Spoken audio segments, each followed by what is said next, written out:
Salut mes abonnés, c'est la dernière fois que je vous retrouve avant le Frenchman puisque ça y est, on est à J-4, donc avant mon premier 70.3. Donc je vous le rappelle, c'est 1900 mètres de natation, c'est 90 km de vélo et pour finir c'est un semi-marathon. Voilà, c'est mon seul objectif de l'année, donc ça fait 5 mois que je le prépare, j'ai un peu la pression parce que d'une c'est mon premier, je sais pas exactement à quoi m'attendre en termes de sensations. Et puis surtout, c'est un peu comme si j'avais pas le droit à l'erreur parce que contrairement à un 10 km ou un semi-marathon encore, je vais pas pouvoir en faire tous les mois. Du coup, ça rajoute un peu de pression. On commence par un bref récap de ma semaine. Cette semaine, pas de natation, j'y étais allée 2 fois la semaine dernière, du coup j'avais pas particulièrement envie d'y retourner. J'y retournerai plutôt cette semaine, peut-être pour faire un peu d'eau libre une fois qu'on sera arrivé à Carcan.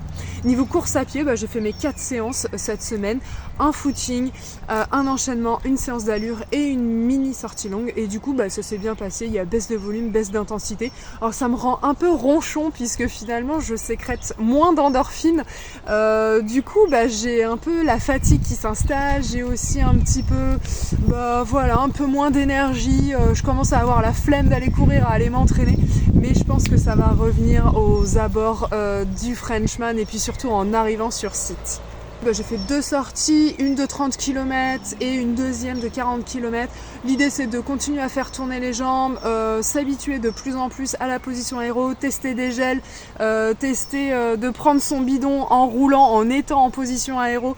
Enfin voilà, l'idée c'est de s'habituer le plus possible. Mais surtout aujourd'hui, je vais vous parler de la préparation. Et la préparation, c'est la préparation du matériel, mais aussi la préparation mentale. Et moi, perso, la prépa du matériel, elle me permet de visualiser un petit peu l'épreuve, comment elle va se passer, et ça me permet de mieux me sentir et d'être vraiment concentrée pour le jour J. Et j'ai aussi préparé concrètement tous les gels, tous les ravitaux que je vais prendre et à quel moment. Donc avant la natation, j'ai prévu de prendre une pompote et une barre. L'idée c'est de faire un petit plein de glucides sans trop charger le ventre avant de se mettre à nager, sachant que je pense que j'aurai pas le temps vraiment, ni même l'envie de prendre un petit déjeuner puisque le départ il est à 7h, sauf qu'il faut qu'on ait déposé les vélos au moins à 6h30. Du coup on va se lever très tôt, donc probablement pas de petit déj, c'est pas grave, c'est les repas d'avant qui comptent. Ensuite je pars pour à peu près 50 minutes voire 1 heure de natation. Je sors de la natation, j'essaie d'enlever ma combi néoprène sans tomber et en arrivant à la tente de transition, j'ai prévu de prendre un gel, ça sera toujours ça de moins à prendre sur le vélo. Et une fois sur le vélo, j'ai prévu tous ces ravitaux, je vous montre, je pense que je mangerai pas du tout tout ça. L'idée ça va être de tourner à peu près à 50 voire 60 grammes de glucides par heure. Du coup là j'en ai beaucoup plus, mais je préfère avoir du choix pour sur le moment prendre ce qui me donne envie, parce que des fois on a prévu un truc puis finalement on n'en a pas envie, donc j'en prends plus au cas où, c'est pas grave, au pire je prendrai pas tout. Mais l'idée en tout cas c'est que régulièrement c'est d'assimiler des glucides pour nourrir le moteur, donner suffisamment d'énergie au moteur, puisque moi je vais passer au moins 3 heures sur le vélo, 90 km et ensuite à la descente du vélo, je pose le vélo, j'enlève le casque et c'est parti pour la course à pied. Forcément je change de chaussures, et là sur la course à pied pareil, j'ai prévu de prendre quelques ravitaux, mais l'idée ça aura été d'en avoir pris le plus possible sur le vélo. Donc je mettrai ça dans ma trifonction et hop, c'est parti pour les 21 km de course à pied. Et le fait d'avoir préparé mon matériel, donc de m'être projeté mentalement sur ce qui va m'arriver, on permet de mieux me concentrer et donc d'enlever quelques peurs que j'ai. Par exemple, moi j'ai quelques peurs pour ce premier triathlon. Déjà j'ai peur de tomber en vélo, j'ai peur de mal négocier un virage et donc de glisser, j'ai peur de prendre un nid de poule, j'ai peur de ne pas avoir le bas de côté quand je suis concentrée en position couchée sur mes prolongateurs, j'ai peur de mal déclipser au moment où on passe, où on arrive à la fin du vélo, j'ai peur de plein de trucs. En natation aussi, j'ai peur de me faire nager dessus et clairement ça m'est déjà arrivé, le M1, j'avais fait un M à Laval en 2022 et les nanas, on était partis quelques minutes plus tôt que les hommes. Et du coup, il y en a certains qui nous ont rattrapés et littéralement, ils nous ont nagé dessus. J'étais une chaussette dans une machine à laver. Clairement, j'avais eu très peur. Là, c'est des rolling start, donc ça devrait mieux se passer. Et alors en course à pied, clairement, je crois que c'est le sport qui me fait le plus flipper, étonnamment, alors que c'est mon sport un peu de prédilection. Mais je crois que justement, en fait, je maîtrise tellement bien la course à pied, c'est là où je me connais le mieux, que finalement, je crois que j'ai une très grande attente. Et l'allure cible dont je vous parle depuis le début, c'est-à-dire le 5-15, j'ai peur de pas le tenir. J'ai peur de sortir du vélo extrêmement fatiguée et de pas réussir à me mettre à cette allure, ou en tout cas de pas réussir à la tenir suffisamment longtemps et d'exploser comme un popcorn et de pas réussir à finir correctement mon semi-marathon. Et ça, clairement, je serais extrêmement déçue. Et niveau objectif, je vais vous en parler. Généralement, sur les courses à pied, c'est mon mec qui m'a appris ça. J'essaie de me fixer 3 objectifs. 3 objectifs, c'est-à-dire 1 atteignable, c'est-à-dire le strict minimum, 2 un objectif qu'on pense être réellement capable de faire, et puis 3 un objectif ambitieux, c'est-à-dire que c'est l'objectif ultime.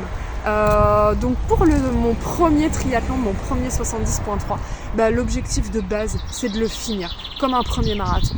Mon deuxième objectif, ça serait de me rapprocher des 6 heures. Et en vrai, me rapprocher des 6 heures, je pense que c'est un peu serré, vraiment.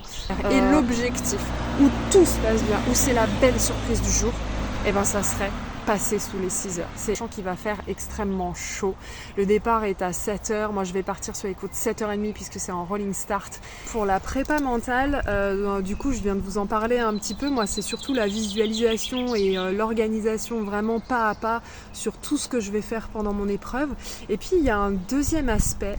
Moi, je sais à chaque fois qu'il se passe sur toutes les courses, c'est que j'ai énormément d'appréhension, même des peurs assez irrationnelles. Quand on a fait l'ascension du Mont Ventoux, j'avais dans la tête qu'à un moment donné, sachant que les 5 derniers kilomètres sont extrêmement pentus, j'avais cette image de moi sur le vélo qui n'arrivait pas à pédaler et qui même en fait reculait parce que je n'arrivais pas à déclipser pour poser le pied à terre et du coup je reculais comme dans les dessins animés. Donc en fait je suis prise de peur assez irrationnelle.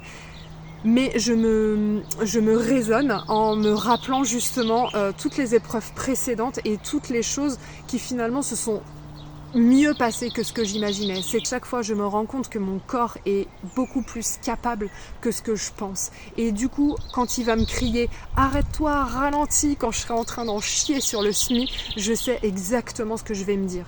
Je vais me dire « C'est normal que tu me cries d'arrêter. » Parce qu'il veut se protéger, sauf que tu peux faire encore plus. Et à chaque fois, c'est ça que je lui dis à mon corps, c'est t'inquiète pas, ça va s'arrêter à un moment, mais ça va pas s'arrêter maintenant. Ça va s'arrêter quand on aura passé la ligne d'arrivée. Et pourquoi ? Parce que je sais aussi, pendant la course, que je pense à des petites choses sûrement un peu bête pour certains, mais le moment où je vais pouvoir montrer la médaille à ma fille, le moment où je vais pouvoir faire le récit de course à mon papa, ou simplement le moment où 2 heures après la course, je serai là avec ma médaille à regarder cette consécration de mois d'entraînement. Et ça, pendant l'épreuve, c'est une motivation extrême de se souvenir de toutes ces séances qui ont été difficiles, où j'ai couru ou pédalé dans le froid ou sous la pluie ou avec de la fatigue, de tous ces efforts fournis. C'est ce jour-là où ils doivent prendre forme, où ça doit se concrétiser. Et ça, pendant mon semi, parce que je pense que c'est sur le semi où je vais le plus en chier, parce que c'est la fin, et aussi parce que la course à pied est le sport le plus difficile corporellement. Je sais que c'est des choses auxquelles je vais me raccrocher, c'est des choses auxquelles je vais me crier dessus en me disant c'est mort, tu n'abandonnes pas, puisque en plus l'abandon est définitif alors que la douleur, elle est éphémère. J'aurai mal sur le moment et puis une heure après, finalement, j'aurais plus si mal que ça. Et je ne veux pas avoir de regrets. J'ai rarement des courses où j'ai des regrets. Pourquoi ? Parce que ce moment-là où j'en chie, où mon cerveau me hurle d'arrêter ou me hurle dessus, je lui dis ça va bientôt s'arrêter, mais pas maintenant. C'est quand ma tête, quand moi j'aurai décidé. Et puis une dernière chose, je sais aussi que sur le parcours, il y aura des supporters. Il y aura Baptiste, qui sera là pour nous encourager. Il y aura Maxime aussi. Alors c'est un fou furieux, lui, il fait le XXL le lendemain. Il sera, j'imagine, sur les bords de l'épreuve pour nous crier dessus. Alors lui, j'adore quand il me dit « T'es une machine !» Parce que une machine, ça ne réfléchit pas à ça, juste ça fait ce qu'elle a à faire. Et du coup, c'est exactement ça que je veux faire en course, c'est faire ce que j'ai à faire comme je l'ai prévu à l'entraînement. Et puis je sais aussi que normalement mon chéri devrait me rattraper à un moment. Lui il part un petit peu plus tard dans les sas de départ de natation, du coup il nage peut-être un tout petit peu plus lentement que moi, par contre en vélo c'est une fusée et en course à pied c'est une fusée, il va plus vite que moi. Et ça j'avoue c'est une petite motivation aussi de savoir qu'à un moment donné il va me rattraper, mais je veux que ça soit le plus tard possible. Alors je veux pas me griller sur le vélo simplement pour l'ego, c'est pas la question de l'ego, simplement c'est de me dire il est derrière et au mieux ça serait bien qu'il me double, qu'il passe devant moi vraiment dans la toute fin, en tout cas le plus tard possible. Eh bien écoutez, je vous remercie de m'avoir suivi pendant toute cette prépa. Ça y est, moi je vais me concentrer, il reste plus que 4 jours.